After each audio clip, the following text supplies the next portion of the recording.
प्रिय मित्रों नमस्कार। कल हमने नाटक शिक्षण के बारे में सामान्य बात की थी। आज हम नाटक शिक्षण की विभिन्न विधियों के बारे में बात करेंगे। साथियों, नाटक की बहुत सारी विधियां होती है जिसमें सर्वश्रेष्ठ नाटक शिक्षण की विधि समवाय विधि होती है। अगर विकल्प में समवाय विधि न हो तो रंगमंच अभिनय विधि का विकल्प चुना जा सकता है। नाटक के माध्यम से बच्चों में कल्पना और संवेग विकसित होते हैं। अभिनय विधि, यह शिक्षण की सर्वाधिक सजीव एवं प्रभावशाली विधियों में से एक है।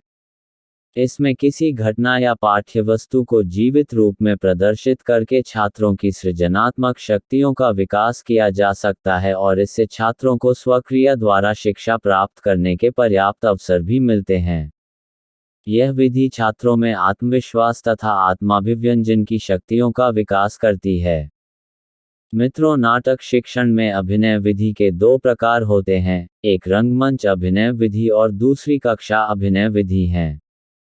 रंगमंच अभिनय विधि, रंगमंच नाटक की अभिनय विधि है क्योंकि यह एक ऐसा स्थान है जहां किसी दृश्य काव्य का नाट्य रूपांतरण किया जाता है। रंगमंच को नाट्यशाला भी कहते हैं। छात्र पूर्ण साज सज्जा के साथ पात्रों की वेशभूषा धारण करके कलाकार की भूमिका निभाते हैं। इसमें समय व धन अधिक लगता है। बालकों में संस्कार निर्माण तथा स्थायी ज्ञान का विकास होता है। यह माध्यमिक स्तर के लिए उपयुक्त है। कक्षा अभिनय विधि, माध्यमिक स्तर पर सर्वश्रेष्ठ नाटक शिक्षण की इस विधि से कक्षा में अभिनय को स्थान दिया जाता है। छात्र सामान्य वेशभूषा धारण करते हैं, उनमें पात्रों की भूमिका बांट दी जाती है। शिक्षक इसमें निर्देशक की भूमिका निभाता है। करके सीखने पर आधारित इस विधि में छात्र सक्रिय रहते हैं, इसलिए यह मनोवैज्ञानिक विधि है। समय कम लगता है। आदर्श नाट्य विधि, इस विधि में अध्यापक स्वयं ही नाटक के वाचन करता है, किंतु यह वाचन वस्तुतः अभिनय होता है और पात्रों के अनुकूल भाषा में उतार चढ़ाव आता रहता है। शिक्षक स्वयं कक्षा के सामने सभी पात्रों का अभिनय करता है।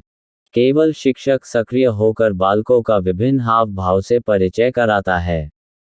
विषय वस्तु को प्रदर्शित करने में केवल शिक्षक की भूमिका महत्वपूर्ण होती है।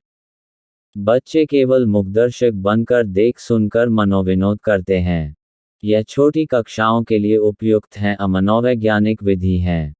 व्याख्या विधि, नाटक शिक्षण की उच्च स्तर की विधि जिसमें नाटक, कथा, पात्र, कथोपकथन और भाषा शैली की अध्यापक स्वयं व्याख्या करता है। यह व्याख्या कथन या प्रश्नोत्तर आधारित होती है। इस विधि द्वारा नाटक के गुण और दोषों पर प्रकाश डाला जाता है। अध्यापक केंद्रित होने से यह नीरस और मनोवैज्ञानिक विधि है। इसमें व्याख्या पर जोर देने से नाटक के प्रवाह में कमी आ जाती है।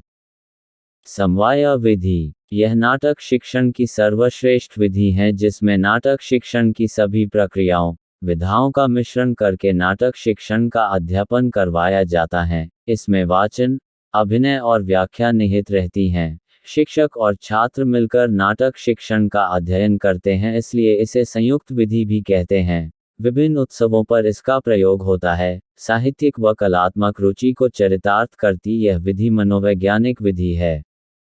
विश्लेषण विधि, विश्लेषण का मतलब है खंड खंड करना। इसे प्रश्नोत्तर विधि भी कहते हैं। इसमें माध्यमिक स्तर पर अध्यापक छात्रों से प्रश्न पूछकर नाटक के तत्वों की व्याख्या करता है। शिक्षक और छात्र दोनों सक्रिय रहते हैं।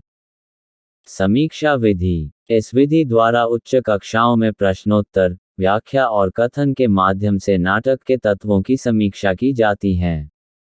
प्रिय मित्रों, आज की क्लास में हमने नाटक शिक्षण की विभिन्न विधियों के बारे में चर्चा की है। कल हम कहानी शिक्षण के बारे में बात करेंगे। आपको यह क्लास निश्चित रूप से पसंद आई होगी। आप हमसे टेलीग्राम पर जुड़ सकते हैं। सर्च करें उपकार क्लासेज जोधपुर। धन्यवाद।